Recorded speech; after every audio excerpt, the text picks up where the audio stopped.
अखंडमंडलाकारं व्याप्तं येन चराचरं तत्पदं दर्शितं येन तस्मै श्रीगुरुवे नमः। अज्ञानान्धस्य लोकस्य ज्ञानाञ्जनशलाकया चक्षुरुन्मीलितं येन तस्मै श्रीगुरुवे नमः। अध्यात्म विश्व विज्ञान यूट्यूब चैनल के सभी प्रेमी पाठकों का हार्दिक स्वागत समादर करते हैं। मित्रों, एक सिपाही से पूछा कि क्या तुम्हें डर नहीं लगता, युद्ध में जा रहे हो तो देह का अवसान हो जाएगा, इसका तुम्हें डर नहीं लगता? तो उसने उत्तर दिया कि मैं श्री कृष्ण जी की श्रीमद् भगवद गीता पढ़ चुका हूँ, उनके विचारों का मैंने मनन चिंतन किया है और मैं जानता हूँ कि जो जाता है वो अवश्य ही आता है।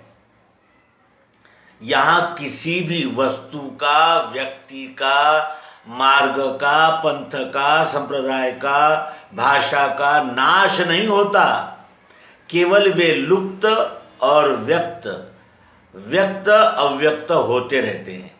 ये शरीर अव्यक्त है, कुछ समय बाद वो अव्यक्त हो जाता है, यानी जैसे एक बीज का उदाहरण इसके लिए उपयुक्त रहेगा कि एक बीज बो दिए तो उसमें संपूर्ण वृक्ष है या नहीं है, लेकिन कैसा है तो अव्यक्त है, सुप्त अवस्था में। लेकिन जब उसको धरती और जल और वायु और सूर्य का प्रकाश ये सब मिल जाएंगे तो उसका क्या होगा, वृक्ष हो जाएगा।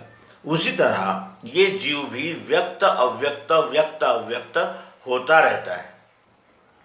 आत्मा को न मानने वाले और आत्मा को मानने वाले इनके परिणामों में भी जबरदस्त अंतर हो जाता है।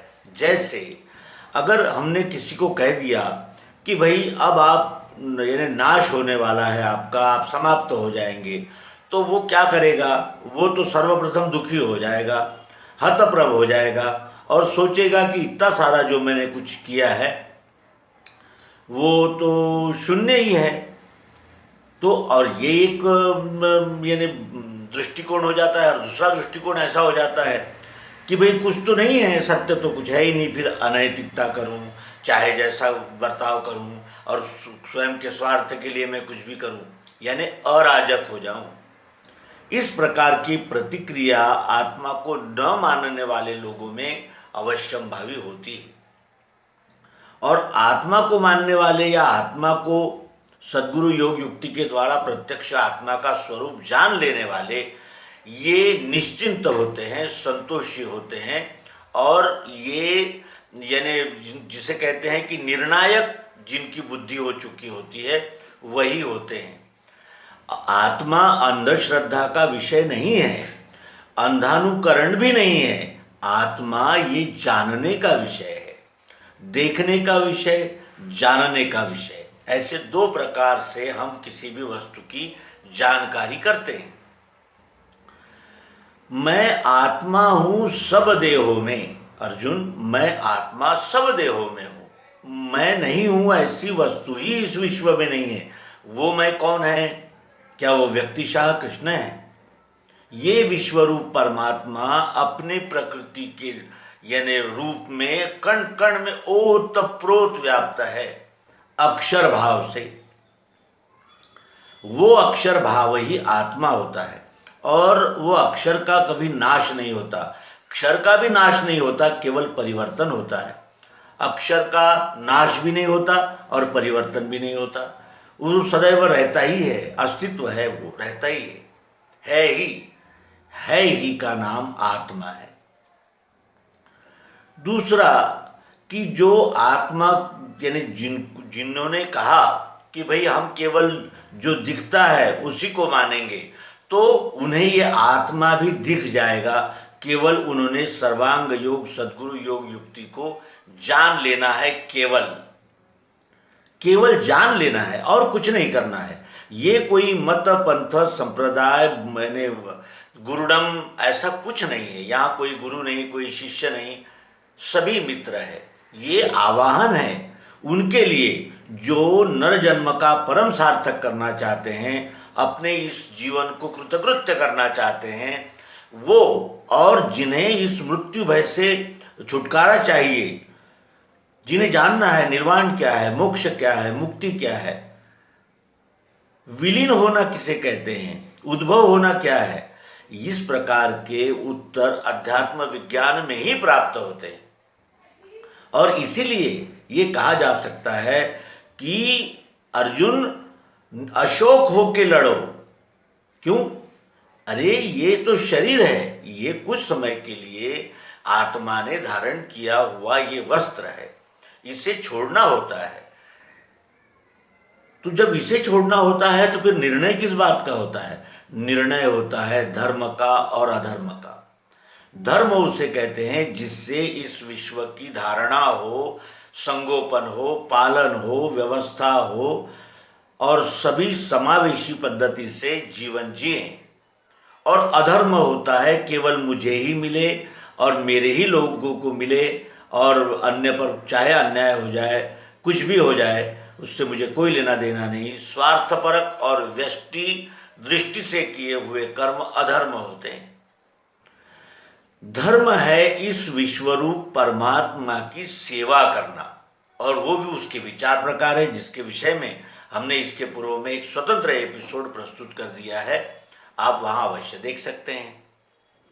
कहने का आशय यह है कि भगवान श्री कृष्ण जी जो श्रीमद् भगवद गीता में कहते हैं उसका क्या आशय है, ये इस निवेदन से उनके संपूर्णतया ध्यान में आते हैं कि वो कहते हैं कि जो इस अविनाशी को अजन्मा नित्य अव्यय जाने हैं सो किसे पार्थ मारेगा मरवाएगा। जो इस अविनाशी आत्मा को अजन्मा, नित्य और अव्यय, घटबढ़ न होने वाला ऐसा जानता है, सुनता है नहीं, जाने हैं सो किसे पार्थ मारेगा मरवाएगा। क्योंकि वो जानता है कि ये अव्यय आत्मा है, ये कभी मरता नहीं है, वो फिर किसे मारेगा और किसे मरवाएगा, क्योंकि वो तो देख चुका है कि ये सब आत्मरूप ही है। अब उसका स्वरूप कैसा है? हम देह त्याग को एक महान भीषण आपत्ति मानकर रोते गाते हैं, लेकिन भगवान श्री कृष्ण जी उसी घटना को कितने सरल तरीके से बताते हैं, ये अवश्य ही लक्षणीय है। कहते हैं कि वासांसि जीर्णानि यथा व्याय नवानि गृह्णान्ति नरोपराणि तथा शरीराणि विहाय जीर्णान्यन्यानि संयाति नवानि देहि।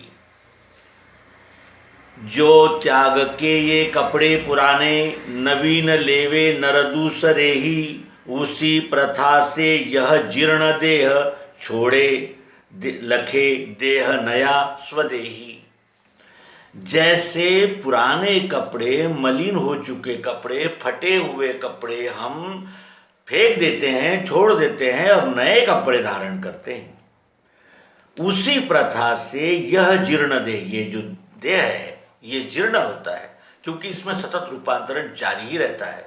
तो उसी प्रथा से जैसे हम कपड़े बदलते हैं, उसी प्रथा से यह जीर्ण देह छोड़े, ये जीर्ण देह उसी तरह छोड़ता है लखे देह नया स्वदेही। जैसे हम नए कपड़े पहन लेते हैं वैसा नया शरीर धारण करता है ये स्वदेही। अब स्वदेही का अर्थ जानेंगे। जब इस शरीर से प्राणोत्क्रमण हो जाता है तो ये शरीर में सभी अंग होते हैं उपस्थित, लेकिन कोई उसका प्रतिसाद नहीं देता, प्रतिक्रिया नहीं देता। क्यों? क्योंकि शरीर में शरीरी उपस्थित है। ये शरीरी कौन है? तो ये शरीरी वासनात्मक लिंग शरीर है। और लिंग शरीर किसकी प्रेरणा से कार्य करता है? तो आत्मा की प्रेरणा से कार्य करता है। यानी लिंग शरीर ये आत्मा का प्रकाश है। केवल लिंग शरीर इसलिए मिला है इसे क्योंकि इसकी कुछ व्यष्टि वासनाएं बाकी है। ये व्यष्टि वासनाओं में लगा हुआ है, ये बाकी रहने से इसने ये लिंग शरीर इसका धारण किया है। तो क्या ऐसा भी कोई समय आता है जब हम शरीर धारण नहीं करते? ऐसा उस समय होता है जब हम इस विश्वरूप परमात्मा को यानी जैसे मनन चिंतन निधिध्यासन के साथ आत्मसात कर लेते हैं और उस यानी समाधि में बैठ जाते हैं। समाधि में बैठने का अर्थ गड्ढा खोदकर बैठना नहीं, तो समबुद्धि में बैठ जाते हैं। ये विश्व ही परमात्मा है और अपने स्ववर्ण द्वारा इस विश्वरूप परमात्मा की सेवा करना ही भक्ति है। और सेवा से प्रसन्न होकर यह विश्वरूप परमात्मा मुक्ति का वरदान देते हैं। तो कौन से मुक्ति का वरदान देते हैं? व्यष्टि भावना से निवृत्त होने का, जिसे निर्वाण भी कहते हैं, मोक्ष भी कहते हैं। अब देखें आगे कहते हैं कि नैनं छिन्दन्ति शस्त्राणि नैनं दहति पावकः न चैनं क्लेदयन्त्यापो न शोषयति मारुतः। इसे शस्त्र नहीं काटे, आगी नहीं जला सके, जल से ये नहीं भीगे, वायु सूखा नहीं करे। यह आत्मा कैसे है? इसे शस्त्र नहीं काट सकता। शस्त्र केवल साकार को ही काट सकता है, निराकार को नहीं। हम इस हाथ को काट सकते हैं, इस कैमरे को काट सकते हैं, लेकिन हम हवा को नहीं काट सकते। क्यों? क्योंकि वो सूक्ष्म है। आकाश को नहीं काट सकते। क्यों? क्योंकि वो सूक्ष्म है। वो यानी जैसे व्यक्त को ही काटा जा सकता है, तो वो व्यक्त में अव्यक्त जो सूक्ष्म है, कूटस्थ है आत्मा, उसे शस्त्र नहीं काट सकते। आगी नहीं जला सके, आगी जला नहीं सकती। आगी नहीं जला सकती। क्यों? क्योंकि आगी जलाएंगे तो राख बनेगी, और राख में भी वो अस्तित्व प्रियत्व उपस्थित है ही, यानी उसका रूपांतरण हुआ, नाश नहीं हुआ। जल से ये नहीं भीगे, वायु सूखा नहीं करे। ये अछेद्य अदाही है, भीगता सूखता नहीं, नित्य है सर्व में स्थायी, सनातन हिले नहीं। ये अछेद्य है, इसको काटा नहीं जा सकता। अदाही है, इसे जलाया नहीं जा सकता। ये भीगता भी नहीं और सूखता भी नहीं, नित्य है, सदैव है, सर्व में स्थायी, सब में कण कण में स्थायी रूप से ओतप्रोत उपस्थित है। सनातन, ये आज आया कल गया वाला नहीं है, ये सनातन है, यानी स्वयंभू है। स्वयंभू ही सनातन होते हैं और हिले नहीं, ये कहीं आता जाता नहीं। तो इसका हम विशेष यानी निरीक्षण और विशेष चिंतन अगले अंक में करेंगे विस्तार से। आगे यहाँ प्रस्तुत विषय को जानें कि अब वो कहते हैं कि प्रचलित जो यानी धारणा है वो कैसी है कि मृत्यु हो गया तो बिछड़ गया और चला गया और इसका नाश हो गया। इस प्रकार की जो डर है उसके लिए वो कहते हैं कि अचिंत्य है, ये अव्यक्त अविकारी कहा गया। ये अचिंत्य है, इसका चिंतन नहीं हो सकता, इसका चिंतन भी नहीं हो सकता। इतना ये विशाल अखंड है और ओतप्रोत व्याप्त है, इसका चिंतन नहीं हो सकता। और ये अव्यक्त है। जब भी व्यक्त होगा वस्तु के रूप में ही होगा, लेकिन वस्तु में भी वो कैसा है? अव्यक्त है।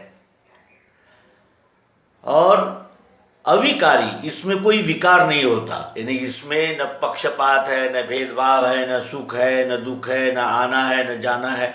ये केवल जैसा है वैसा ही है। ऐसा जान के इसको शोक के योग्य तू नहीं। ऐसा जानकर, इस आत्मा को इस तरह जानकर तू शोक के योग्य नहीं है। ऐसा जानो, शोक करने का कोई कारण नहीं। अब प्रचलित पद्धति से उत्तर देते हैं कि कहेगा यदि तू आत्मा होता है नित्य ही मरे, तो भी इसके लिए पार्थ शोक तेरा अयोग्य है। यदि तू कहेगा कि आत्मा होता है और सदैव मरता है, तो भी इसके लिए शोक व्यर्थ है। शोक व्यर्थ है। शोक करके क्या करना, क्या होगा? जो बना है उससे तो रूपांतरण होना ही है। इसके लिए तेरा शोक जो है वो यानी अयोग्य है, योग्य नहीं है। क्यों?